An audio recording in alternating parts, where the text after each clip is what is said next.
জানগো বিচ্ছেদ হয়ে গেলে আমি শেষ হয়ে যাব। আমিও বলেছিলাম জানগো বিচ্ছেদ হয়ে গেলে আমিও শেষ হয়ে যাব। তুই তো এখন সংসার নিয়ে ব্যস্ত, তাই নিস না আমার খোঁজ। আমি কিন্তু পুরনো কথা রেখেছি, আমি শেষ হয়ে যাচ্ছি রোজ।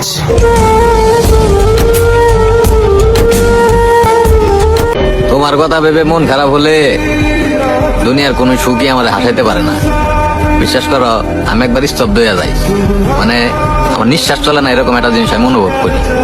তাহলে একবার বুঝে নাও আমি তোমার কতটা ভালোবাসি। কার সাথে অভিমান করবো? আমাকে তো কেউ খুঁজেই না, আর আমার রাগ ভাঙানো তো দূরের কথা, আমি যে কারোর সাথে রাগ করছি এটাই তো কেউ বুঝে না। বুঝবা বুঝবা একদিন বুঝবা, আমি যে তোমার কতটুকু ভালোবাসছিলাম, যেদিন জানতে পারবা সেদিন বুঝবা। বুঝে লাভ হইব না, এখন আমি আর থাকতাম না। বুঝবা একদিন বুঝবাই। রিভেঞ্জ অফ নেচার নামে একটা কথা আছে না?